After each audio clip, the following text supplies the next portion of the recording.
Miroir sans rideau, journal d'une épouse qui respire entre parfum et mensonge. Je m'appelle Camille. Je fabrique des parfums dans une petite maison de senteurs au bord de la Saône, à Lyon. J'ai appris à reconnaître les gens à leur sillage. Ma patronne annonce son arrivée par un iris poudré, la stagiaire court après la vanille comme on court après l'été. Mon mari, Hugo, architecte aux chemises trop bien repassées, sent d'habitude le cèdre et la feuille de violette. Ce mardi-là, en rentrant, j'ai respiré sur lui un fruit qui n'était pas à nous. Quelque chose de moelleux et de paresseux, une pêche blanche avec une pointe d'alcool. Hugo ne ment pas mal, il ment avec méthode.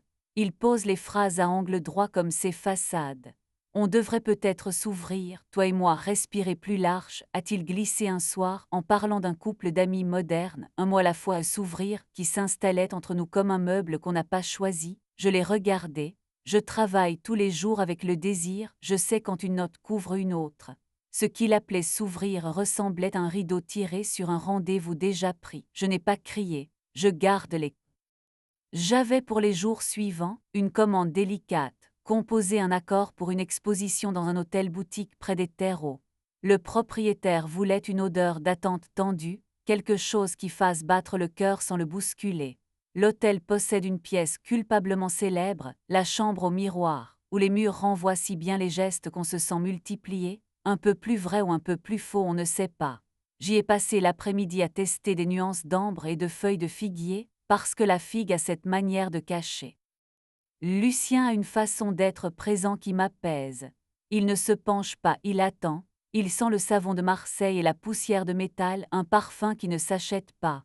Je lui ai demandé presque pour rire s'il voulait prêter son nez à mon accord en cours. Il a eu ce sourire qui tient dans une poche, à une condition, Camille, que tu acceptes que je sois franc si ça me plaît. Nous sommes montés jusqu'au second étage dans cette fameuse chambre au miroir qu'on réserve pour les photos et les secrets. Je lui ai fait sentir une touche parfumée. Le soir, chez moi, la veste d'Hugo sentait encore la pêche blanche.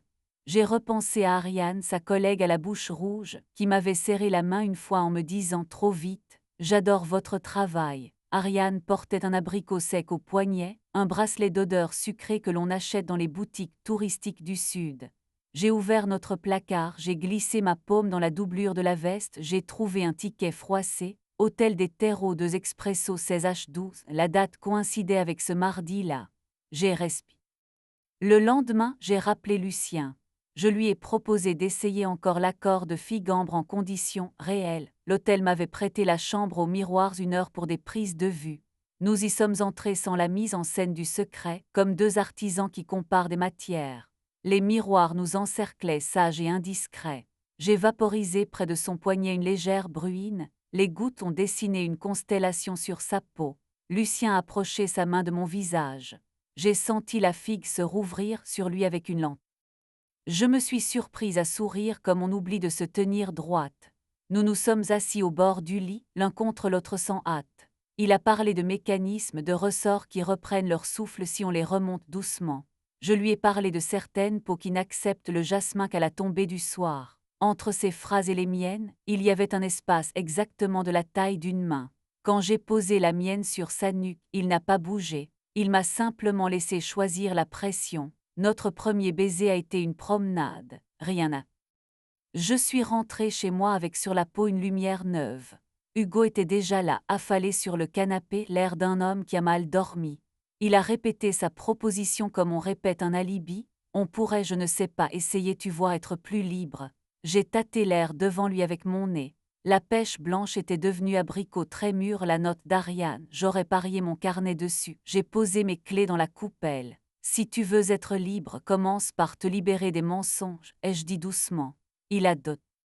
Les jours se sont empilés avec cette précaution des saisons qui savent que l'autre existe. Je travaillais à l'atelier, j'accordais mes figues à des bois clairs, et Lucien m'envoyait parfois une photo de cadran ouvert comme des fleurs mécaniques. Un midi, il est passé avec une boîte de batteries de montre et un sandwich au fromage. Nous avons mangé sur le pas de ma porte, les genoux se frôlant comme par mégarde. Il m'a demandé si j'avais l'intention d'affronter Hugo frontalement. Je lui ai répondu que les vérités qui sifflent font plus de bruit. Un vendredi, L'hôtel m'a appelé en urgence, un magazine voulait photographier l'accord de la chambre au miroir avec une équipe réduite le soir même. J'ai dit oui. La chambre m'attendait docile. À 19h, alors que je vérifiais mes flacons, la porte s'est entrebâillée. Hugo plantait la palle comme un homme qui se croit dans un mauvais rêve. « Tu travailles ici » a-t-il balbutié. Il avait un rendez-vous au bar de l'hôtel avec un client forcément. Derrière lui, un rire de femme a claqué et le parfum d'abricot m'a sali. Je suis remontée seule. Les miroirs m'ont rendu une femme qui ne se cachait plus derrière l'élégance. J'ai travaillé, j'ai noté, j'ai respiré. Quand je suis sortie, Ariane n'était plus là. Hugo m'attendait sous la verrière, très droit soudain, comme si son dos avait décidé de faire quelque chose de digne. « Je suis désolée » a-t-il commencé. J'ai levé la main. « Non, pas encore. Assieds-toi, dis-moi ce qui est vrai, pas les décorations, l'os. » Il a parlé. La première fois le hasard, la deuxième la curiosité, puis l'habitude. Le bande. Je lui ai dit ce que j'avais à dire. Que j'avais embrassé un autre homme dans une chambre au miroir, sans mensonge, sans programme, et que ma bouche n'avait pas eu honte. Que je ne savais pas si l'on pouvait recoller ce que nous avions parce que la colle exige de racler la surface et que je n'étais pas certaine de vouloir ce chantier. Il a pâli puis il a respiré une fois deux comme un nageur qui choisit de rentrer. Est-ce lui, a-t-il demandé. Je n'ai pas donné de nom. Les noms sont des bretelles qui retiennent les pantalons des scènes ridicules. J'ai seul. Hugo a quitté l'appartement pour réfléchir chez un ami. J'ai récupéré mes soirs comme on récupère une pièce plus grande que dans le souvenir. Lucien n'a pas déboulé avec un bouquet et des illusions, il m'a proposé un café puis une promenade le long des quais. La nuit était chaude, les péniches conversaient. Sur un banc, il a posé sa main au creux de mon genou, rien d'appuyé, une présence. Nous avons parlé de nos mères, de recettes ratées, de cette étrange paix qui parfois se glisse dans les failles au lieu de les élargir. Quand il m'a... Je me souviens de la lenteur avec laquelle il a dénoué mon foulard, du bruit discret de la soie qui retrouve sa liberté. Je me souviens de nos épaules qui se cherchaient sans se brusquer, de ma robe qui a glissé comme si elle avait décidé de tomber toute seule.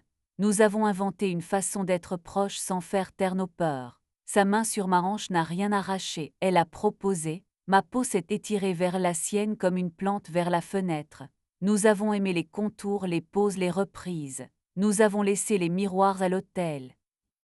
Au matin, j'ai regagné mon atelier avec le goût du café et de la peau encore sur les lèvres. J'ai repris mon accord figambre, j'y ai ajouté une pointe de thé noir pour retenir la douceur, pour rappeler à la mémoire qu'elle n'est pas sucrée seulement. Hugo m'a écrit un message prudent qui parlait de pause et de travail sur soi. Je lui ai répondu que j'étais d'accord pour la pause, mais que le soi n'avait pas vocation à devenir un chantier public. Je ne lui ai rien promis. Je l'ai remercié pour les années où malgré tout, les semaines ont déroulé une douceur neuve, pas spectaculaire, plus ferme. Lucien et moi ne jouons pas aux grands mots, nous laissons les jours faire leur travail. Il a mis un double de clés dans une petite boîte en bois sur son établi, pas pour t'enfermer, pour que tu ouvres quand tu veux, a-t-il dit. Je ne l'ai pas prise. J'ai ri, j'ai posé ma main sur sa poitrine, j'ai préféré le geste au symbole.